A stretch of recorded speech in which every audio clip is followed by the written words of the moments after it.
What do you think makes you happy? When are you at your happiest? I'm pretty content all the time. Where's that come from? Choice. Were you beforehand? Do you think money helps? Absolutely, money helps. And because money gives me the ability to have freedom. Absolutely. That how much money? You don't need millions of dollars. You just have to have the ability to do what you want, whenever you want, however you want, and say what you want. But happiness isn't even something I focus on. It's not a factor for me. I don't chase happiness. I don't look for happiness. I don't pursue happiness. I am after experiencing life, the fullness, the range of it. You know, I was telling somebody before, you know, people pray and ask God for patience. But then when God sends them a situation that tests their patience and is very difficult, they don't realize that that's what God sent them in order for that patience to be developed. You want the patience, but you don't want the process in order to achieve the patience. So if you're asking God for self-development, you want to become better, you're going to have to go through some shit. Life's not going to be easy. Welcome to the game. This is what you signed up for. Pain, suffering. Oh no, I didn't sign up for it. Well, you signed up for it just by being human. So welcome to the game. We're all playing it. Some people have different levels of suffering. Some people have more privilege. Some people have less privilege. It is what it is. What are you going to fucking do about it? Cut the pie in half? Not going to happen. So take the cards that you're dealt with, elevate your consciousness, be grateful that you have the opportunity to change your life. And if you don't think you have the opportunity, you won't have the opportunity. Your life won't be my life, right? Your outcomes aren't supposed to be my outcomes. What you drive isn't supposed to be what I drive. Where I live isn't supposed to be what you live. You don't fucking know anything about me, motherfucker, watching this podcast. You don't know if I'm happy or not happy. All you can do is your best. What do you think of social media? I think social media is great. I think people talk shit about it, but at the end of the day, it's what you use it for. It's a tool. Intention. It's all about intention. What about religion? I think every religion is man-made construct trying to define and understand God. And if you limit yourself to another person's perspective as to who God is or what God is, then you may limit yourself to the experiences that he has or that God has for you. So I read a lot of text. I gain a lot of wisdom through them.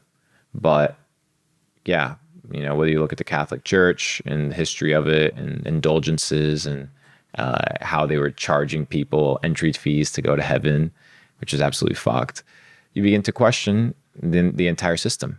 And you just have to, once again, look at intention.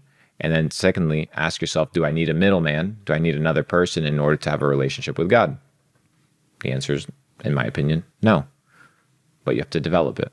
So if another person was able to receive divine inspiration, right, or divine guidance or enlightenment, are they any special? If you think they're more special than you, then there you go. That's your answer. But if you think that you have the ability to have that same inspiration or that same divine intervention, then you can have it. Life is a mad journey. I always say it's a beautiful mess.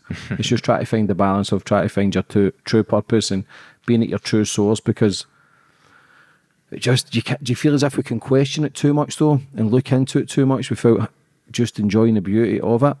I think you know, Seneca famously said, we often, you know, suffer more in imagination than we do in reality. Yeah, the brain's a powerful tool. So the brain is there to keep you alive, you know, and once you're alive and thriving, it wants to create more problems. What's your daily routine like?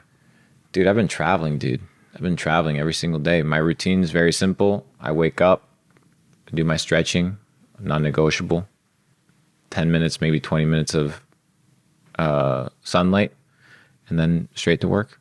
What do you think of the sun? The sun? Thank God for the sun, bro. I look pretty good tan, huh? Yeah, it's the main energy source. That's the Italian sun, bro. I think I'm gonna get a place in Europe.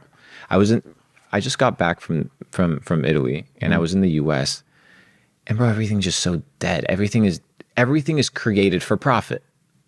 Like everything is designed for profit. Like everything, even how things are built to be cheaper at cost, and every interaction is a transactional interaction. That's the system. You go to Italy, people don't give a fuck. You know, everything's chill. People make things that are inconvenient. They'll carve fucking random ass staircases on the side of the mountain for no fucking reason, just to have a little church on the hill. Like, you know, it's not convenient, but that's dope. Human potential, creativity.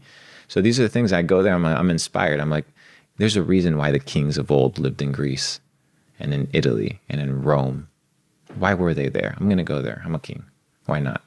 People are like in the comments, fuck this motherfucker. He thinks he's a king. I'm going to see you in Italy. Everybody's a fucking king. Have you ever looked into sun gazing? Yeah, I've looked into it. It helps with melatonin production. Helps with, is it melatonin production? I think it helps with melatonin production. Helps you set your circadian rhythms for the next day. What about fasting? Fasting, pretty much run intermittent fast every single day. Probably a full 24-hour fast once a month. Just to cleanse? Just to cleanse. Yeah, 100%. Intermittent fasting is incredible. For people watching, what should they do for a parasite cleanse? I'm not a professional in parasite cleanse, but there's definitely a lot of people that you should not be listening to. You need to go to somebody who's an ultra specialist. Why? Because if you don't kill all the parasites, they begin to breed. So they begin to lay eggs inside of you because it's their survival mechanism. So if you don't cleanse it properly, you're going to have more parasites afterwards. So it's like you either do it right or you don't do it at all. Mm-hmm. Let's talk about the crypto stuff for people who's maybe interested in it. Yeah. Because you've obviously got a bit of knowledge with it. You've made a good bit of money from it. What can people do to then try and educate themselves a bit more before they take a risk? First, it's not a risk. It's understanding that it's an alternative money system. So what is Bitcoin? Bitcoin is a decentralized ledger with X amount of individual units. These units hold a market value. You buy them if you want it to assume that it's going to go up, and you sell it if you think it's going to go down. The question is, why is it valuable? Why do people value it? Scarcity, transparency, sovereignty. You know how much supply exists. You know who holds it, and you know how the system works. There's no shadiness. So if for somebody that wants transparency and clarity, it exists there. It's also understanding that when you put money into the bank, you're not saving money. The idea of a deposit is not a deposit. Why is it that the bank gives you an interest on the money that you deposit? Because you're not inserting a deposit. They're giving you a loan. Once they give you that return, I don't know what return they have here in the UK, maybe 0.1%, maybe 0.2%. 0.2, I think, yeah. Some garbage like that. Now, your balance becomes what? A liability. It's not an asset. It's a liability. They take your money and they invest it. That's how the system works. So what you've done is you've fallen for that system of assuming that somebody else has your best interest in mind. They've produced a service, which is the ability to remit payments. But up until now, there was no competitor to it. We have an entire competing ecosystem known as DeFi, decentralized finance, where people from all over the world can transact very effectively and very easily. One example is Telegram. Are you familiar with the Telegram application? So on top of Telegram, an entire blockchain was built known as the Open Network. So for example, if I have your Telegram username right now, you set up a wallet on Telegram through TON, and I can send you USDT to your Telegram username. I could send you $1 million to your Telegram username right now. I don't have to ask anybody. I just, no permission, no signature, nothing. Is that better than the bank? Of course. So it's alternative systems. That is crypto. Don't look at the asset class. Look at the technology. Look at the ecosystem. Look at the infrastructure. Pay attention to the developing environment. It's like knowing that cars were about to be a thing and being like, okay, maybe I'm not going to invest in Ford, or maybe I'm not going to buy a car year one, but let me pay attention to it because maybe the industry of horses is about to fucking get shit on. So if you have a competing ecosystem that is better, that's taking over, if you have a competing ecosystem that's taking over, like crypto, you have to look at why is it taking over? And it's taking over because it's a better alternative. Now you just have the old powers being like, it's shit, fuck crypto, fuck Bitcoin, because their jobs are at risk. It's not because they want to protect you. So if their jobs are at risk, they're going to fight for what? Their jobs. I get it. It's a competing system. So don't look at the asset class. Don't worry about the individual units, whether it's Bitcoin, Ethereum, TON. Don't worry about these things. Look at the technology. Look at the ecosystem and ask yourself, which one do you think is going to win? Which one would you use as an individual? Would you want me to go to the bank and sign and then have to do a phone call verification? No. I want to interact with you quickly, transparently, securely. Crypto offers that. So it's an alternative payment system. It's an alternative ecosystem to the traditional one, and it's increasingly becoming more popular. It goes back to what I mentioned about coinage when we started. It's the evolution of coinage. It's the evolution of money. So the question is, why is it that the US dollar became the most valuable paper? There's an entire history behind that. Do you think it was competing against nobody? It was competing against the British pound. It was competing against multiple currencies at its time. Absolutely. But it reigned supreme. Why? Because it was the better system, or at least a system that everybody agreed to or were forced to adopt because of the petrodollar.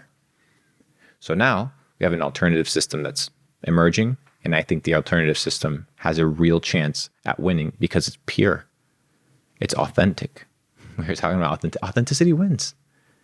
It's not the system of lies because people are waking up. Do you think it'll be a cashless society within the next few years? We're already cashless. I don't even carry cash anymore. We're cashless already. This idea of central bank digital currencies are a fucking hoax. We already are in central bank digital currency. They can shut down your application at any moment.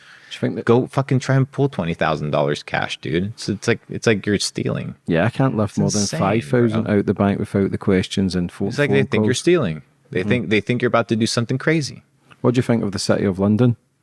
The City of London is very interesting. When you begin to look at the history of the City of London, there's 3 major cities. I won't go into details for, but I'll say this for the clip. There's 3 cities that you need to study how they operate and how they transact with each other and with the world. There's 3 independent nation states: Washington, D.C., the City of London, and the Vatican. The political arm, the financial arm, and the religious arm of the world. That's all I'm going to say.